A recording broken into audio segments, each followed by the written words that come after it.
Bien le bonjour. Je tenais faire cette petite vidéo pour parler un peu de tout. Comme vous avez vu ma dernière vidéo où malheureusement il m'est arrivé des petits trucs à la con. Bon, je dis des petits trucs, mais bon, c'est pas que des petits trucs. C'est un engorgement de tout, du ras-le-bol, de marre. Mais comment dire, hier en fait, si vous voulez, j'ai travaillé sur la grille de la Terre. Je me suis retrouvé avec plusieurs énergies, donc je n'avais pas travaillé sur l'énergie or, puisque actuellement il se passe des choses, il va y avoir des énergies très négatives. Donc le 29 septembre et le 9 octobre. Donc 29 septembre à 23h50 je crois. Et octobre ce sera vers, je crois c'est 15h. Donc ouais, je suis dans un lieu un peu atypé, hein. En face vous avez un château là-bas. Je suis vraiment loin de tout. Du coup hier j'ai travaillé, comme je vous avais dit, j'avais vraiment mal à mon poignet, donc je pouvais même pas prendre n'importe quoi, que ce soit mon portable, que ce soit ma cafetière par exemple, je pouvais pas porter. Donc cette nuit j'ai travaillé avec les énergies sur la grille de la Terre jusqu'à étendre après la Lune jusqu'au Soleil. J'ai utilisé l'énergie or, je ne connaissais pas l'énergie argent que j'ai découvert hier.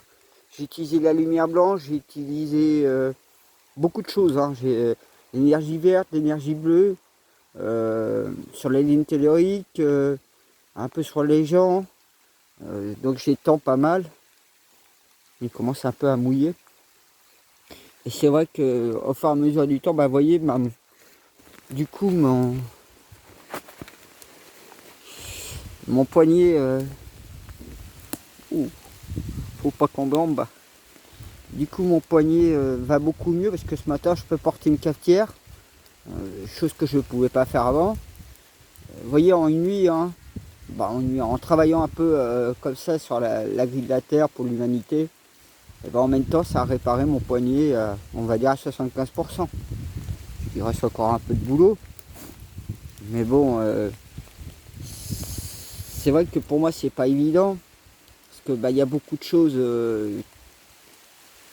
Comment définir? Par exemple, quand je vous dis je suis plus Winker et après chrétien, je voyez plutôt dans un autre angle où je suis 50% Winker, donc proche de la nature, proche du développement spirituel, etc. Et 50% chrétien où j'ai la foi de Dieu, la foi en Seigneur Jésus-Christ, la foi envers Marie. Ce sont des choses qui rayonnent dans mon cœur. Je ne dirais même pas par la prière ni la méditation, parce que ça rayonne vraiment, c'est quelque chose de fort intérieur. Et je vibre vers eux dans une joie, un bonheur tellement gigantesque, colossal. C'est vrai que pour les étapes que je subis, que je traverse, donc il y a beaucoup aussi d'atteintes psychologiques, de parapsycho, de préjudices subis. Donc automatiquement, je me protège, je me sécurise, parce que je suis assez gavé, hein. Quand vous voyez l'histoire de la justice, pour moi, ça remonte depuis l'âge de mes 14 ans. Dire la date précise va peut-être effrayer et courir plus d'un, mais si je vous donne ma date, bon, bah, je vais vous dire carrément, c'était le jour de mes 14 ans, le jour de mon anniversaire, où j'ai commencé à connaître le visage de la justice française. Et ça a été assez dur pour moi, le jour de mon anniversaire, et à voir ce que j'ai vu. Comme je vous ai dit, hein, j'ai pas mal agi d'une façon ou d'une autre dans ma vie. Mais après, comme je dis, quand on dit on a droit à l'erreur, moi, non, non. Je n'accepte pas d'entendre trop ce verdict-là. Bon, la personne qui m'en a parlé, je gardais un côté évasif, sans avoir clarté pour lui dire pour l'instant. J'ai médité, travaillé un petit peu là en venant ici. Et du coup, ben, dans ma réflexion, je me suis dit, ouais, mais si on se dit, on se donne droit à l'erreur, c'est une forme de laxisme, donc on va vers voyez ce que je veux dire? Le laxisme, automatiquement, ça nous emmène à se permettre de faire des erreurs, à se permettre de relâcher sa vigilance. Moi, j'ai toujours été quelqu'un, on va dire, je suis exigeant. Non, j'aime l'excellence, j'aime que les choses soient bien faites, que les choses rayonnent bien, convenablement. Je vais mettre ma capuche, il commence à vraiment mouiller. Donc du coup, bah, moi, je préfère rien lâcher et continuer à me battre, bec et ongles, peu importe.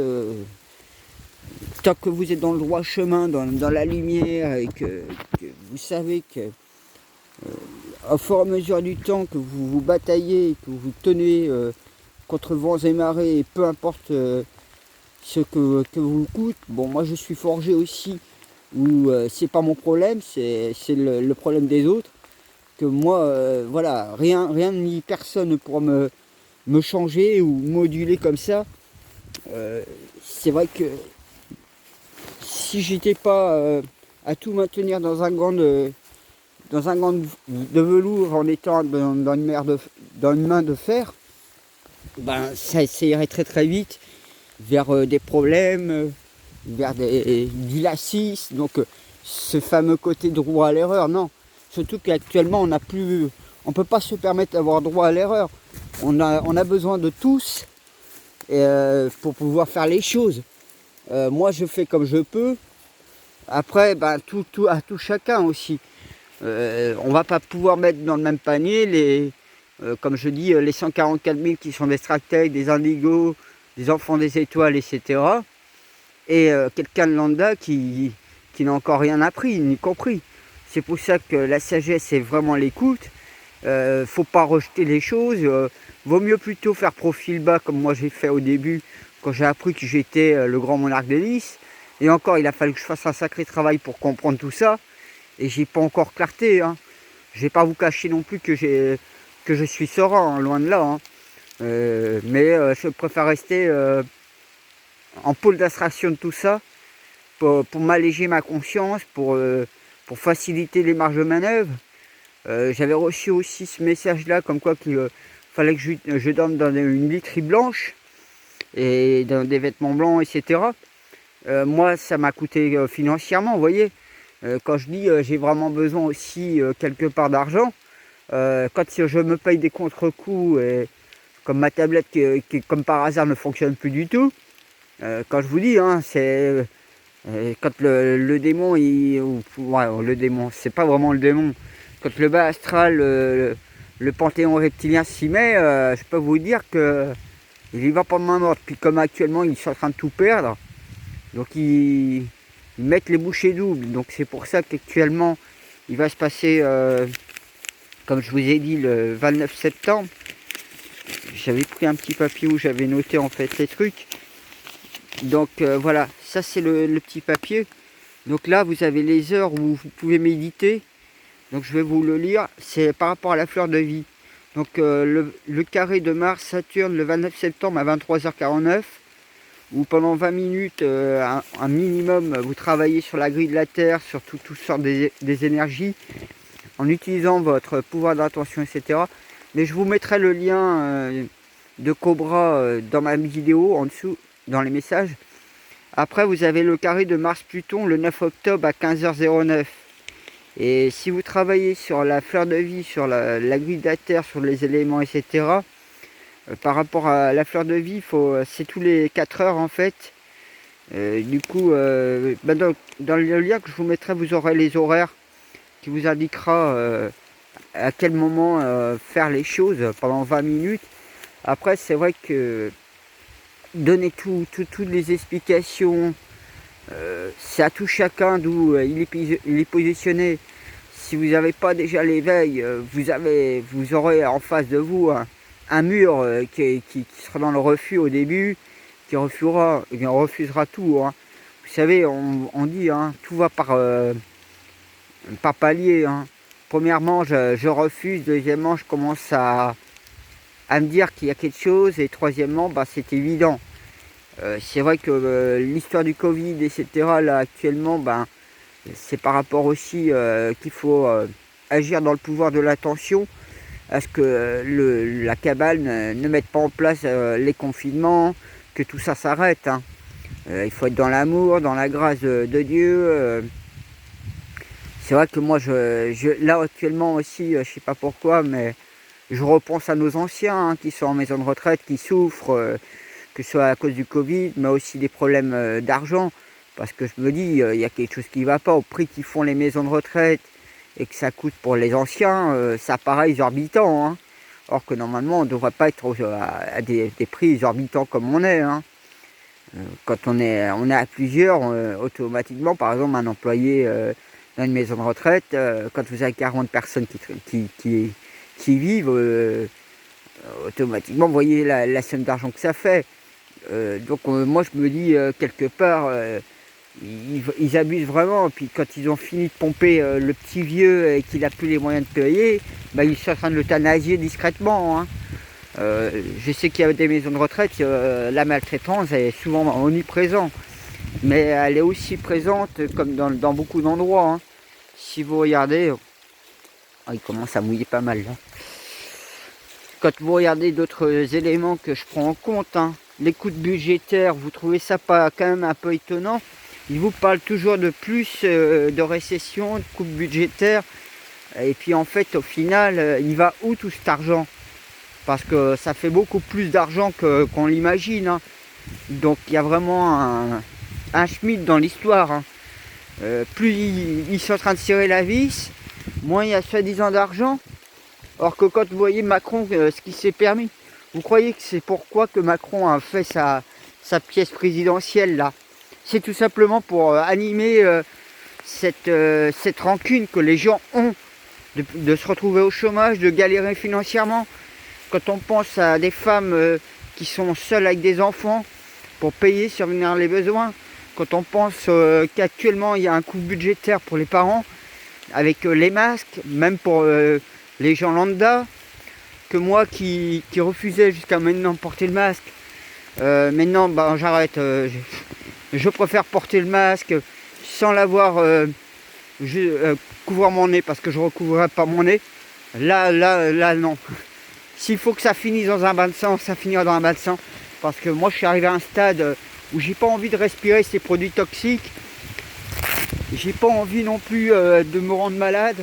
Moi, je suis pas vacciné. Je tombe rarement malade, on va dire. Je tombe pas malade, en fait.